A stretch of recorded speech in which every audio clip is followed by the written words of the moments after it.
Hello friends, I am doctor S Mondal. আমরা mail infertility নিয়ে discussion করছিলাম এবং তার কারণগুলো নিয়ে আলোচনা করছিলাম। মেল ইনফার্টিলিটির একটি অন্যতম কারণ হচ্ছে রেট্রোগ্রেড ইজাকুলেশন। যখন ইজাকুলেশন হয় তখন সেটা পেনিস দিয়ে বাইরে না বেরিয়ে এসে সেটা ব্লাডারের মধ্যে গিয়ে পড়ে এবং সেখানে ইজাকুলেট হয়। এর বেশ কিছু কারণ আছে। There are so many causes of retrograde ejaculation, যেমন ডায়াবেটিস, অনেক দিন ধরে যদি সুগার থাকে, কিংবা কোনো স্পাইনাল ইনজুরি যদি হয়, স্পাইনে যদি কোনো ইনজুরি হয়, কিংবা কোনো মেডিকেশন বা মেডিসিন যদি পেশেন্ট নিতে থাকে তার কমপ্লিকেশন হিসাবে হতে পারে, কিংবা ব্লাডারে surgery on the bladder, prostate or urethra, এইরকম টাইপের যদি সার্জারি পারফর্ম করে তো তার ক্ষেত্রেও কিন্তু হতে পারে।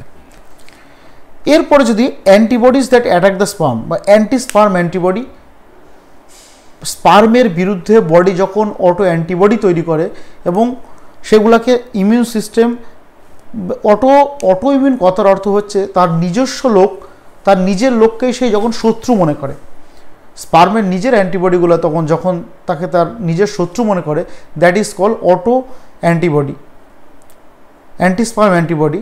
তো এই সিচুয়েশনের ক্ষেত্রেও কিন্তু ইনফার্টিলিটি ডেভেলপ করতে পারে। আফটার দ্যাট দ্য টিউমার, বিভিন্ন টাইপের ক্যান্সার এবং নন ক্যান্সারাস কিছু নন ম্যালিগনেন্ট কিছু টিউমার আছে মেল রিপ্রোডাক্টিভ অর্গানে, সেখানেও কিন্তু প্রবলেম হওয়ার জন্য এইগুলো ডেভেলপ করতে পারে। পিটুইটারি গ্ল্যান্ড, যেমন পিটুইটারি গ্ল্যান্ডের প্রবলেম হতে পারে, সেখানকার সার্জারি, রেডিয়েশন, কেমোথেরাপি এবং টিউমার হওয়ার ফলে বিভিন্ন মেল ইনফার্টিলিটি ডেভেলপ করতে পারে। এগুলো ছাড়াও আনডিসেন্ডেন্ট টেস্টিস, ডিউরিং ফিটাল, মায়ের পেটে যখন একটা বাচ্চা থাকে বা ফিটাস হিসাবে থাকে তখন তার টেস্টিসটা অ্যাবডোমেনে থাকে এবং সেটা ফিটাল গ্রোথের সঙ্গে সঙ্গে আস্তে আস্তে সেটা নিচের দিকে নামে এবং এই নিচের দিকে নামাকে বলা হয় ডিসেন্ডেড টেস্টিস।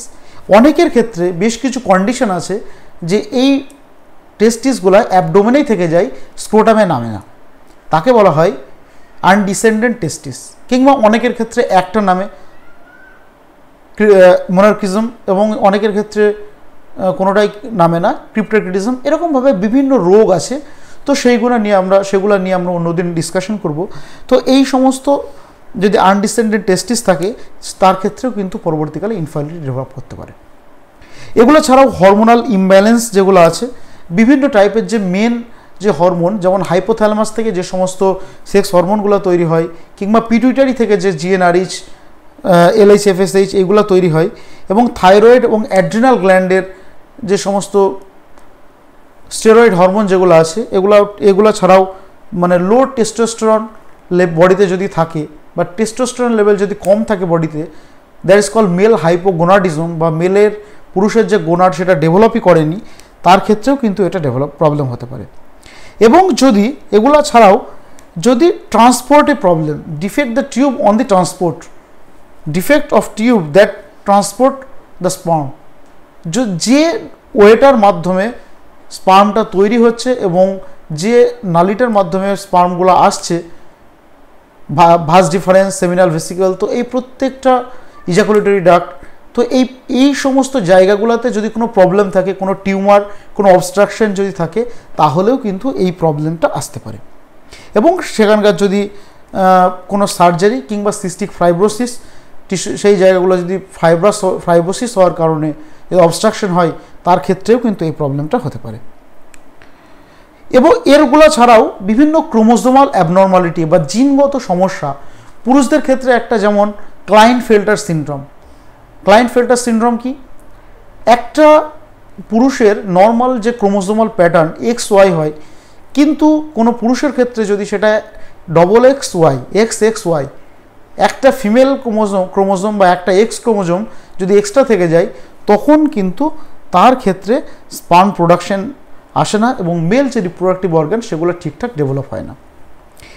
এরপরে যদি বিভিন্ন যে সেক্সুয়াল যে ইন্টারকোর্স আছে সেখানে যদি প্রবলেম থাকে, যেমন কি প্রিম্যাচিওর ইজাকুলেশন, এই টপিকটা নিয়ে আমি, এবং ইরেকটাইল ডিসফাংশন, এই দুটো টপিক নিয়ে আমি পুরো ডিটেলসে ডিসকাশন করেছি এবং সেটা আমার ইউটিউব চ্যানেলে গেলে আপনারা প্লেলিস্ট করা আছে, ওখানে পেয়ে যাবেন। তো এই ধরনের প্রবলেম থাকলেও কিন্তু স্পার্মের অ্যাবনর্মালিটির জন্য এটা কিন্তু ডেভেলপ করতে পারে। এবং এগুলো ছাড়াও আরও বেশ কিছু প্রবলেম, কিছু অ্যানাটমিক্যাল কিছু ডিফেক্ট, যেমন হাইপোপেডেসিস, যে যতটা ডিস্টেন্সে স্পার্মটা পড়ার কথা বা ইজাকুলেট করার কথা অতটা দূরে যায় না, স্পার্মের মর্টিলিটিটা কমে যায় বা যে স্পিড সেইটা কমে যায়। এবং বিভিন্ন এগুলা থেকে বিভিন্ন সাইকোলজিক্যাল এবং রিলেশনশিপ প্রবলেম আসে এবং সেখান থেকে কিন্তু ইনফার্টিলিটি ডেভেলপ করতে পারে।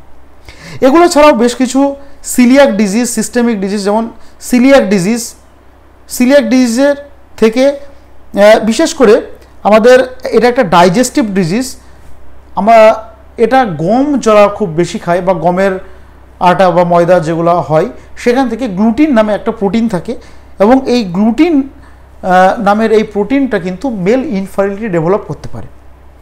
এবং এগুলো ছাড়াও বিভিন্ন টাইপের যে মেডিসিন বা মেডিকেশন লাইক ক্যান্সার, কেমোথেরাপি বা বিভিন্ন আর্থাইটিস ড্রাগ, বিভিন্ন আলসারের জন্য যে ড্রাগ, ডায়াবেটিসের জন্য বেশ কিছু মেডিসিন আছে। তো এই সমস্ত মেডিসিন বা ওষুধগুলো, অ্যালোপ্যাথিক মেডিসিনগুলো ইউজ করলে কিন্তু তাদের কমপ্লিকেশন হিসাবে পরবর্তীকালে কিন্তু মেল ইনফার্টিলিটি ডেভেলপ করতে পারে। এবং প্রায়র সার্জারি বেশ কিছু কেস আছে, যেমন হচ্ছে যে ভ্যাসেকটমি বা ভাস ডিফারেন্সকে কেটে দেওয়া বা লাইগেশন করে দেওয়া, এবং টেস্টিকুলার বিভিন্ন সার্জারি যদি পারফর্ম করা হয় বা রেকটাল ক্যান্সার বা টেস্টিকুলার ক্যান্সার, সেগুলো অপারেশন করার পরেও কিন্তু মেল ইনফার্টিলিটি ডেভেলপ করতে পারে। Thank you.